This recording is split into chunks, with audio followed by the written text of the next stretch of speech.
Hi, my name's Millard. I'm presenting here a talk I did at the 2013 annual conference of the International Cultic Studies Association. ICSA is a pretty eclectic group of professionals, lay people, therapists, psychologists, researchers, people that do interventions, people that have been involved in high demand groups, otherwise known as cults, family members of such people. It's a pretty diverse group. There were about 300 or 400 people there. The conference was held in Trieste, Italy, northern most tip on the east side, about an hour from Venice. Beautiful place. This is my first experience presenting a paper at a conference of any sort. So it went okay for my first time. It was well received. The title of the paper is Constructive Engagement Paradigm, an Unorthodox Approach to High-Risk Interactions. The basic thrust of the paper is that communication, building bridges, in other words, making friends, is going to, in the long run, be more constructive than any other approach to what I'm calling high risk interactions, dealing with people that are problematic. Um, so anyway, I'll get to the video here. It's not a video of me, it's a recording of me presenting the paper along with the PowerPoint slideshow that I gave with it. Here you go. Lots of time to do questions at the end. Yeah, that'd be good. Hi, I'm Millard Melnyk, Seattle, Washington. Really glad to be here. I feel privileged to be among people that have been working in this area for so long and done so much good work. I'm presenting what I call the constructive engagement paradigm and an unorthodox approach to high-risk interactions. I'll get into why. I'll explain some of those terms in a minute. I want to let you know how I got started. Necessity is the mother of invention, like they say, but it has a nasty cousin, which is desperation. Desperation can do some very interesting things to the way we think and the lengths we go to find answers to questions. And I've been in that kind of situation. So, I've got a problem. I've left the Smith's Friends group about 18 years ago and lost my marriage in the process. So for the last 18 years, the group has maintained a deliberate position of hostility towards me the whole time. And most of this is expressed to me through my ex-wife and one of my sisters that's still in the group. And there's no end in sight. So after 18 years, I asked myself, do I want to go another 18? And it's just not going to happen. So I've got to find a way to change the dance that's been going on. So that's what kind of drove me to this. I'm going to skip that. We got the few terms here. Constructive engagement paradigm I'm going to explain in a second. De facto engagement paradigm, I needed something to knock down, right, to make my theory look good. So here I kind of kludged together a notional idea of how when people engage with, we're calling them cult members. I prefer to call them closed high demand group members, but that's a mouthful. When we encounter them, when we engage with them, when we try to help them, there are certain assumptions we make, there's certain attitudes that we have going into it, there's a paradigm that we operate from. And so this de facto engagement paradigm is just a shot in trying to represent that, and then closed high demand group. How many are familiar with that term? Is that a pretty common term? Okay. I'm new to this whole thing in terms of ICSA and that approach to it. I'm not new to this stuff experientially, that's for sure. So what's a paradigm? It's in my mind, it's an archetypal framework or skeleton that represents the important parts of a worldview. So it's all the important parts, but not all of the details. So I'm going to skip right to this. I had a bunch of stuff, but I can come back to that if any of it seems like it's interesting. Oh, I do my own graphics. This is a cult, okay? This is a closed Heidemann group. We've got the members, we've got the leader who is the defender, we have the walls, the gate, he's the gatekeeper. In dealing with someone who is in a group, this is before a person's decided to leave, before they've become, started questioning. This is the communication prospect. Here we are. And from our standpoint, looking at it from the outside, these things are, they're not good things. The defensiveness, the paranoia, it's truly a paranoia about the need for defense, the world being an evil, dangerous place, all those things. It's easy to see from the outside how those are unhealthy and destructive. The thing is, for the people that are in the group, these are good things. These are wonderful things. They're very happy to have them there. So any kind of threat or breach to this situation is seen as an aggression. If we want to communicate with people that are in these groups, we've got to find some way to approach that doesn't trigger those alarms. So here's this is again, I just throw this stuff together. I got a million of them. Engagement time, this is stages of a person getting involved in one of these groups. They start out seeking, they get recruited. This involvement period to scale should be, I was in the group for 15 years, for example. And then if they do get out, they go through some questioning, there's an egress-exit process, recovery, hopefully, and reintegration. A lot of our,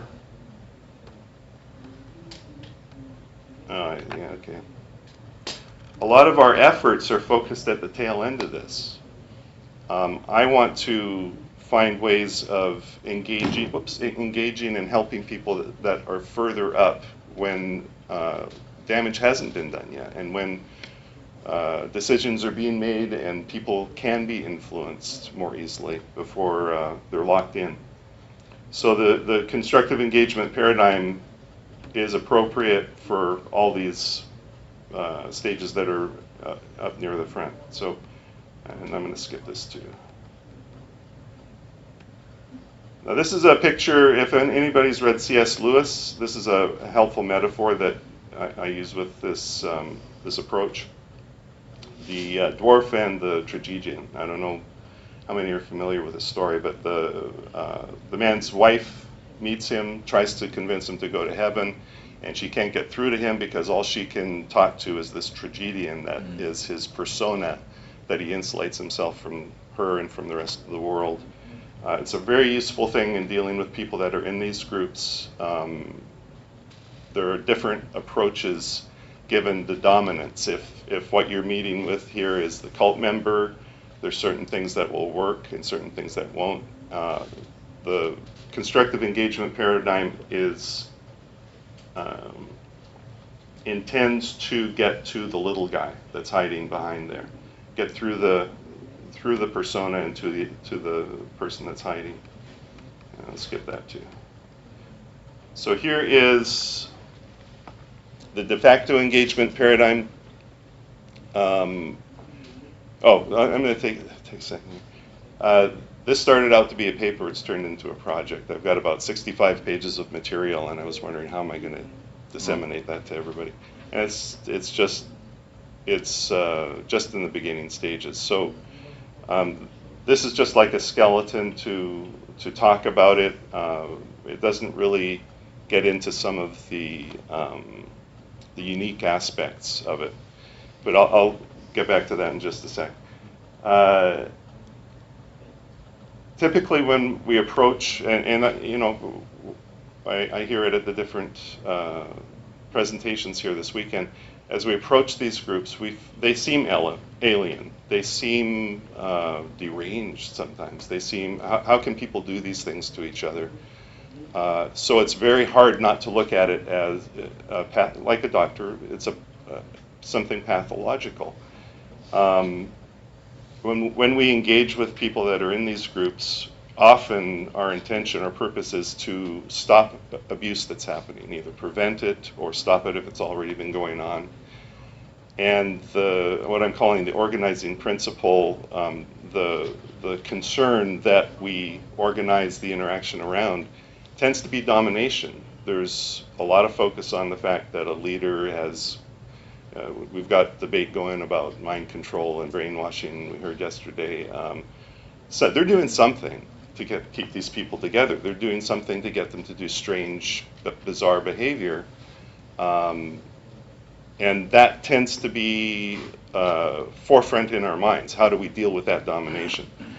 The approach is intervention, and then I'll kind of skip these last things here. We'll get to the constructive engagement paradigm and talk about that. So it's an approach based on the idea that there is wellness, there is integrity, even in the worst groups. There's it's harder to see, and but there's also a lot of groups that, like Smith's Friends, I kind of call it a quasi-cult, because it has a lot of the characteristics of high-demand groups, and then it has other aspects. A lot of the people in the group are actually happy in their little bubble, in their little enclosed world. So as long as lines don't get crossed, nobody gets hurt. It's when you do cross a line that things happen. So this approach focuses on the wellness, focuses on affirming the value of the involvement, and kind of putting the other stuff to the side for the sake of making contact, for the sake of building a relationship. And the purpose is to foster improvement in the health of the individual and the group. I mean, some groups are so far gone, some, like the one we heard from Arnie, shouldn't be a group, shouldn't be there. But Smith's Friends, for example, has something like 30 to 50,000 members worldwide. Families have the whole life of the family has been in there. They're in third, fourth generation. What do you do with that? You can't. It would be difficult to see that it would be an advantage to disband the group or for it to cease existing. So I'll get down to this organizing principle, by approaching people, focusing on their personal integrity, and this affirmation of individual sovereignty, dignity, and beauty is something that is a principle for me. By doing that, you open up lines of communication with people, even some pretty nasty people. The leader in the local chapter there in Seattle, I'm in the process of reconnecting with him, trying to. I'm sending out feelers, I'm getting no response so far. But I actually see a way through this approach that this man, I would have there were times where I felt like I would like to strangle him, seriously, and I didn't do it, but I could have. And now I'm at a point where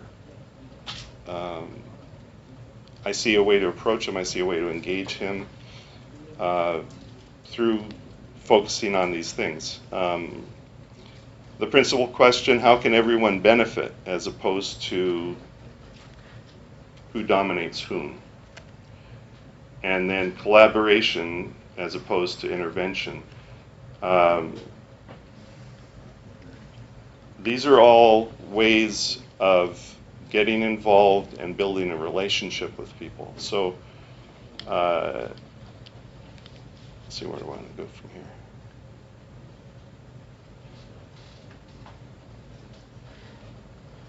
I think I want to, okay, we'll do this.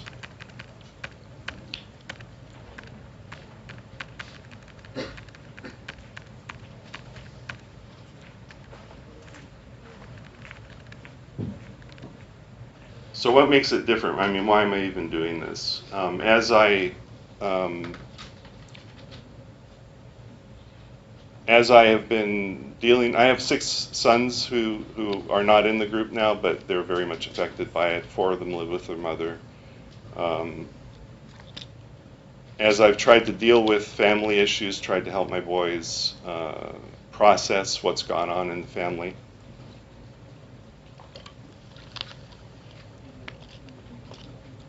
I've come up with different ways of approaching the issues, and what I've discovered over the last 18 years is the things that work turn out to be the reverse of the assumptions I went in with. And I think there's a lot of societally orthodox assumptions that we make about how to interact with people, what the parameters are, that in effect aggravate the very things that keep people in these groups, aggravate the kind of triggers and emotional responses that are actually trapping them there, and close off avenues of communication that are otherwise really effective. So what makes this different? Why am I saying it's unorthodox? It reverses socially orthodox assumptions about trust, defensiveness, vulnerability, dominance, and power. There's a researcher in the States named Brene Brown. I don't know how many have heard of her. She's quite a big thing now, popularly. She's promoting the idea that vulnerability is strength, and that from her research she finds that people that are very successful and reporting fulfilling lives, the common theme between them is they're reporting that they learned how to be vulnerable with people, and this is integral to their success. So there's ideas that we have about how to handle people, how to deal with people, that I'm finding are pretty much backwards. So the constructive engagement paradigm emphasizes subject over object, deliberately takes a subjective approach, because that is the way of looking at life that people that get into these groups adopt. That's what makes sense to them. If you come at them with a clinical academic approach, you alienate them right from the get-go. Inner before outer, intangibles determine tangibles, and by that I mean cognitive intangibles, subconscious processes, impressions, intuition, decision making. These precede our behavior. These precede what we do and what's observable. Safety and trust rather than adversariality, partnership not domination, personal integrity before group concerns, and the approach itself has to do, if you look at Lifton's criteria, and you look at most of the lists, most ones I've looked at, of characteristics of cults or characteristics of high demand groups, the characteristics are defined behaviorally. The characteristics are defined in ways that can be observed. That's far removed from where the stuff is actually happening. Where the stuff is happening is internally in people's motivations. So this approach looks at things motivationally, looks at things, from the standpoint of energy, what energizes people, how do people in a communication exchange energy and invigorate each other or depress each other or subjugate each other.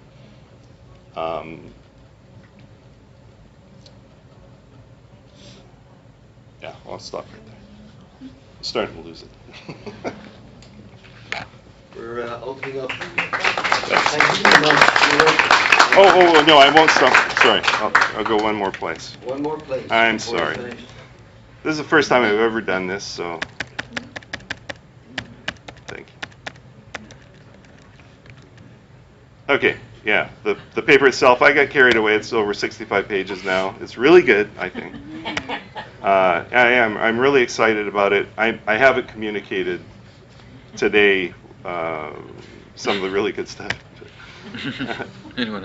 Basically, I'm looking for anybody that would like to work on this. This is I think it's got huge potential to, I mean, we're basically waiting until people make up, we're basically waiting until people have kind of healed themselves and come to a point where they're ready to get out of a group. I think that we should be involved with them, help them get out if necessary, or help the group normalize. Smith's Friends, for example, has changed radically in the last 20 years and become much more of a normal group than it used to be. Why we should be involved in that change process too. So anybody that would be interested, there's my email address. I'd love to collaborate with people. Where this is at is one guy has been doing some experimentation and come up with some theories. It needs a lot of work. So. Thank you, Millard. Yeah, thank you. We're going to, is this working? Yes. It is working, okay. We're going to open up the floor for questions and answers. And I've also been promised a multilingual interpreter for 11:40 a.m. today. So, anybody like to ask questions? In English for now?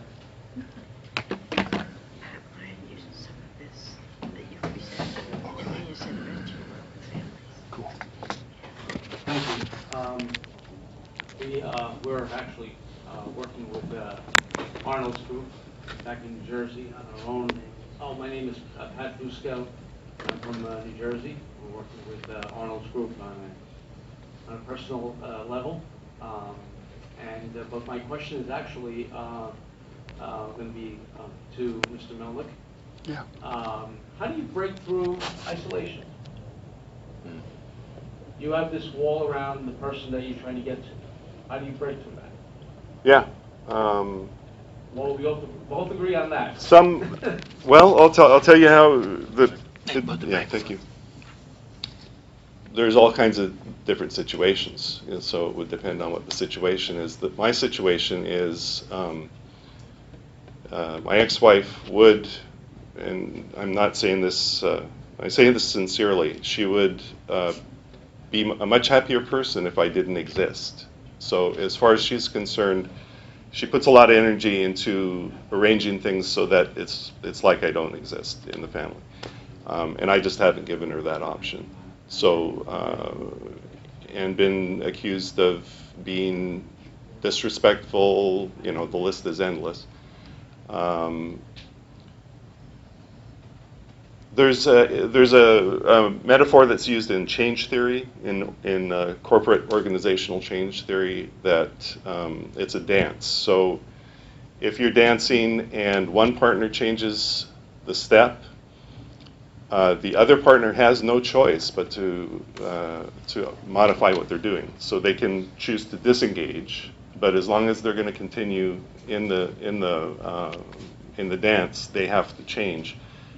Isolation is kind of just a part of that. So I've been sending letters and emails to the group leader. I'm going to be contacting another man that I used to know in the group.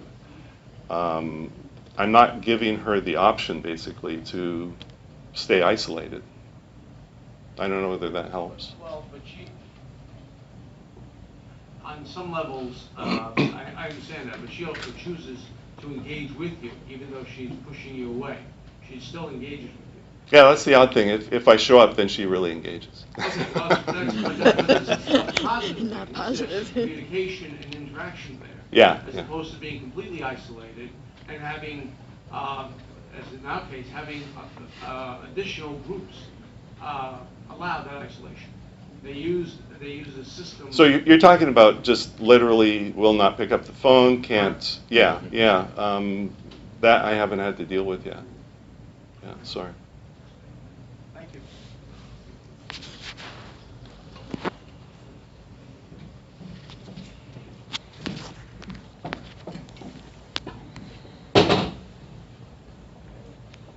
Millard, I found your presentation very interesting.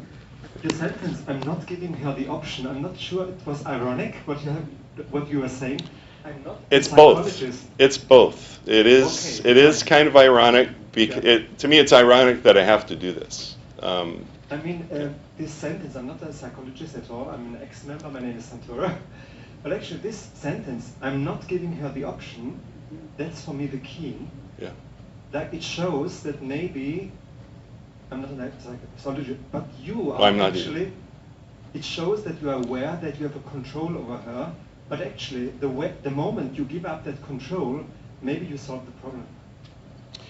Yeah, no, I don't have control over her. I have control over myself. And what I'm doing is I'm not allowing her to orchestrate the situation so that I don't have any voice, or so that I don't have any presence, or so I don't have any influence in the family, which is what she's trying to do. So it's not about me controlling her, it's about me controlling myself, me controlling my own rights, so to I find speak. it great, your approach. What's that? I find your approach very good, and I will email it to you sometimes because I think it's good, very creative, and to find ways. I wish you all Thank the you, best. thank you. Thank you. I'll say one more thing. It's been 18 years. Last Christmas, as a result of me starting to implement this, and I don't want to make it sound like it's very structured, and this is, but by guessing by golly the whole way. But last Christmas, we had the first time in 18 years that my entire family, all 6 boys, my ex-wife and I, sat down to a Christmas dinner. So it's been a big deal, and it's opened up communication. It's also changed her attitude. She's less hostile now than she was a year ago. So that's why I'm excited. I think there's a lot of potential here. Thank you. Thank you.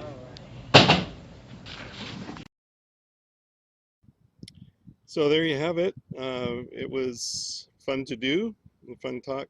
There were about 20 people, 25 people that came to the session that I was in. Overall, the conference represented, I counted all but 2 of the continents on the planet. I don't remember seeing anyone from South America or Africa, but otherwise, people from all over the world. So it was a great opportunity. Um, Coming up here, I'm going to show you the links where you can find the rest of the material. You might already be there, having found this video. In case you're on YouTube, there are links to the full PowerPoint presentation. As you can tell, I kind of skipped around at the time. So there were some slides that weren't shown and not covered in the video you just saw.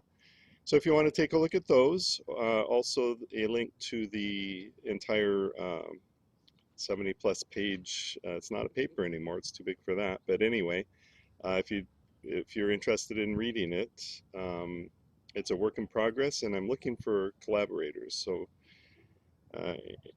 just love to get feedback, love to find people who are interested in taking what some people call nonviolent communication, a step further into actually experimenting with, deliberately experimenting with people that normally we avoid.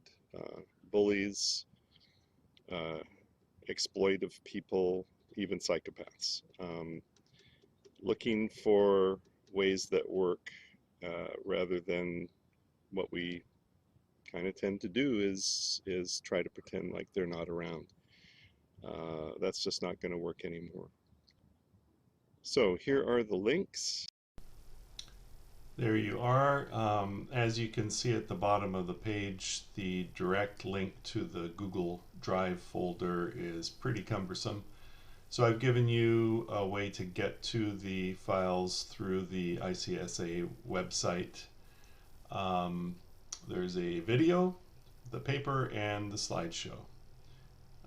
They start with melnyk.cep for Constructive Engagement Paradigm. Also, please feel free to friend me on Facebook, Millard J. Melnyk. I'm also out there without the J, but use the Millard J. Melnyk. I've started a Facebook group called Awakening Together. Unfortunately, there's a little confusion there. There's an Australian group that started also with the same name, and we've decided that we'll retain the name in our respective areas on the face of the earth. So you just need to look for the one that talks about experimenting with trust in the About section. Love to have you join us there and get your input. My email was part of the slideshow, so also feel free to email me there. Really looking for interaction and co-workers in learning how to constructively engage with difficult people in difficult situations.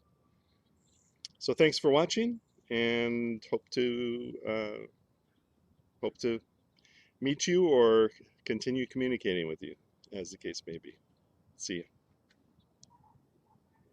Haha, I just had to add, I started glowing there near the end. That's because the sun came out in Seattle.